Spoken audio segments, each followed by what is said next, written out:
Salve, salve Bafônicos, tudo bem com vocês? Sejam bem-vindos a mais um vídeo aqui no meu canal e hoje pra gente bater um papinho super interessante. Momento história, mas não vai ser chato, calma, vai ser uma história legal. Hoje, dia 28 de junho, é o dia que se comemora o Dia do Orgulho LGBTQIA+, Dia Internacional do Orgulho LGBTQIA+. Mas você sabe qual é a história desse dia? Como é que se chegou a essa data? Por que escolheram esse dia como nosso dia, como o dia do nosso orgulho? Então, eu sei que muita gente deve saber qual é a história desse dia, mas tem aquela geração que não sabe. Se você já é uma bicha velha, tipo eu, você já sabe de onde que surgiu esse movimento, como é que ele rolou e tudo.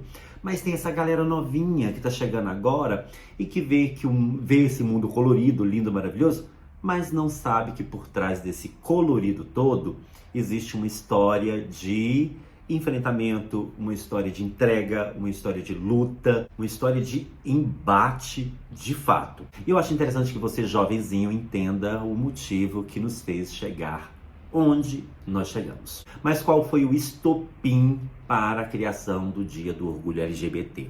Tudo começou lá no finalzinho da década de 60, mais precisamente em 1969, em Nova York. E aí vocês têm que entender o seguinte, gente, nessa época, as gays, as sapatão, as lésbicas, né, todo mundo, essa gente LGBT, ela se reunia em guetos, né, em bares, em boates, que ficavam meio que ali no submundo, meio escondido, porque era uma situação velada. As pessoas não se assumiam, não falavam para a família, não saíam falando em praça pública que eram gays, lésbicas, etc e tal. Então as pessoas frequentavam ali os guetos e iam levando a sua vida. E viviam sendo perseguidos pela polícia, era muita repressão, era muita opressão em cima das pessoas. As pessoas não podiam viver livremente a sua manifestação sexual, a sua orientação, a sua identidade de gênero, enfim. Não existia essa liberdade. Então as pessoas se encontravam em lugares escondidos. E a polícia ia lá descer o cacete, bater, prender e fazer aquela caralhada toda com a população. Só que um dia as gays revoltadas, as sapatão também, né, todo mundo, as drag queens, as travestis, ficaram revoltadas com essa opressão policial. Aí eles falaram, não, chega, cansamos.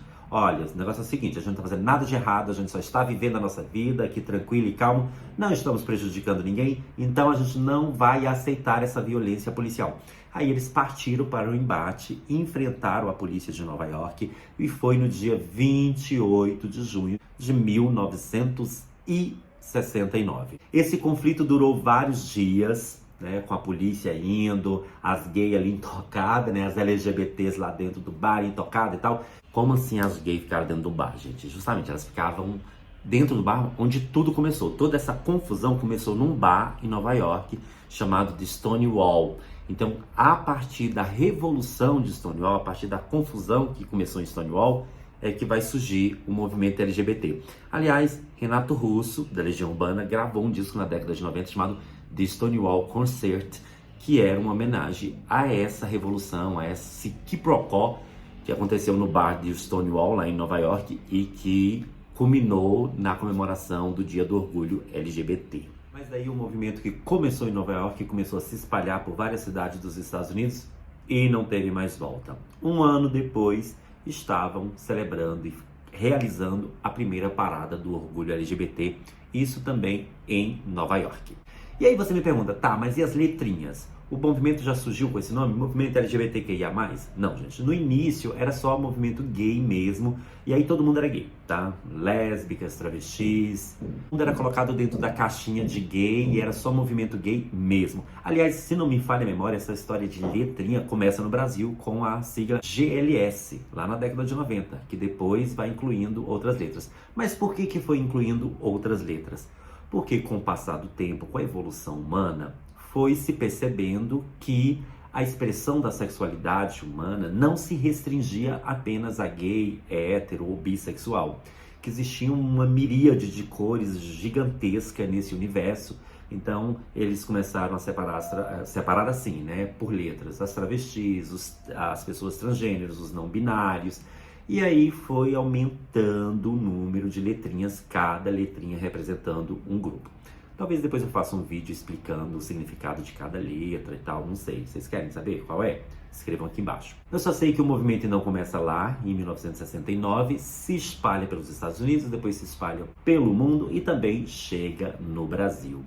E vale ressaltar que no início era tudo mato, tudo muito complicado. Eu lembro da primeira parada do orgulho LGBT aqui de Brasília. Eu fui com uns amigos meus, que hoje são amigas, né, travestis, alguns deles.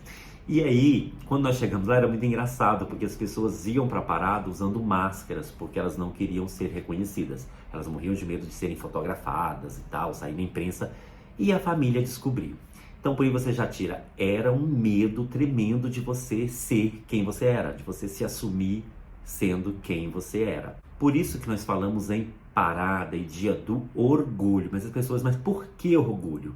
Porque apesar de tudo que a comunidade passou, apesar de todo o preconceito, apesar de toda a discriminação, apesar de toda a perseguição, apesar de toda a violência que essa comunidade sofre, ela segue orgulhosa e a ideia é como se fosse uma política afirmativa, de dizer, ó, apesar de tudo isso, nós estamos aqui, nós existimos, nós somos cidadãos como vocês, nós pagamos nossos impostos, nós trabalhamos, nós vivemos, nós temos sentimentos, nós somos pessoas e nós temos orgulho de sermos quem nós somos. E não é a minha orientação sexual, não é a minha identidade de gênero que vai medir o meu caráter. Por isso que nós temos que celebrar essa data, até em razão de celebrar as pessoas que vieram antes e que abriram o caminho e que conquistaram, né, essa liberdade pra gente. Se hoje eu posso estar aqui falando numa plataforma sobre questão LGBT, é porque outras pessoas vieram antes e pavimentaram o caminho para que eu pudesse passar. Portanto, você novinha, preste atenção. Quando você sair por aí xingando a outra de cacura, de veiaca, de maricona, não que a gente não seja, né, gente? Mas pense bem, para que você pudesse ser quem você é, a cacura, a maricona, a velhona, teve que dar a cara a tapa. Que bom que nós existimos, que bom que os anteriores, né, a gente também existiram, porque senão nós não estaríamos aqui. E sim, temos que ter orgulho das nossas cores, temos que ter orgulho de sermos quem nós somos, porque afinal de contas, nós sobrevivemos. E pensando nisso, você pode chegar à conclusão de que não tem sentido, portanto, essa questão de orgulho hétero. Vamos criar o dia do orgulho hétero em contraponto.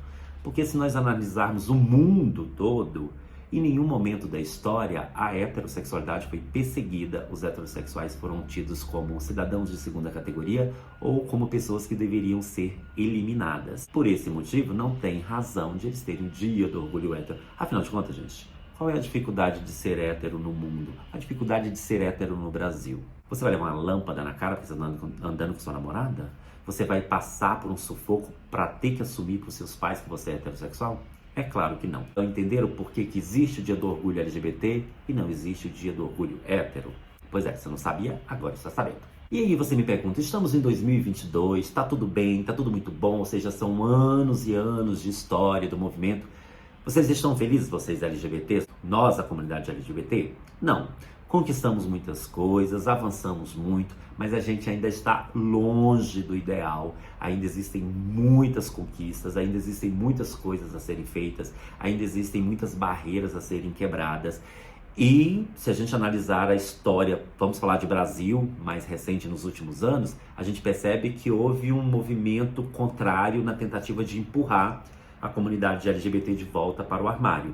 Mas isso não vai acontecer porque a gente é resiliente, a gente é luta, a gente é briga e a gente vai continuar lutando pelos nossos direitos. E não estamos satisfeitos. Quando a gente olha para os dados no Brasil e percebe que esse é um dos países mais homofóbicos, que é um dos países que mais mata pessoas trans, a gente vê que muita coisa ainda precisa ser feita. E neste momento, às vezes eu me questiono, mas cadê a união da própria comunidade? Porque perceba que existe uma sociedade, não todo mundo, tá, gente? Existe uma parte da sociedade que nos odeia, existe uma parte da sociedade que inclusive usa argumentos religiosos para nos atacar e que gostaria que a gente fosse eliminado.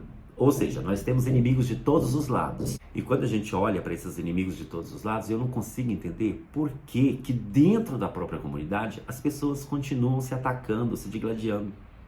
Pra mim não faz sentido, sabe? A gay que ataca a sapatão que ataca o viado que ataca a lésbica que ataca a travesti que ataca todo mundo e todo mundo se ataca. Qual o sentido disso? Já tem inimigo para todos os lados, não precisamos criar inimigos dentro da própria comunidade. O sonho neste momento, nesse dia 28, era que a comunidade LGBT se unisse mais para sim exigir direitos, respeito e outras cositas mais que a gente merece. Então é isso, uma breve historiazinha do movimento LGBTQIA+. Eu espero que vocês tenham gostado do vídeo. Se você gostou, e não adianta vir com preconceito não, porque esse canal é LGBT sim. Então, se você gostou do vídeo, compartilha e passa para os seus amigos. Não gostou? Pode dar um dislike e passar para os seus inimigos. Se inscreva aqui no canal, volte mais vezes e a gente se encontra a qualquer momento. Tchau, fui e como diz Leão Lobo, dignidade já.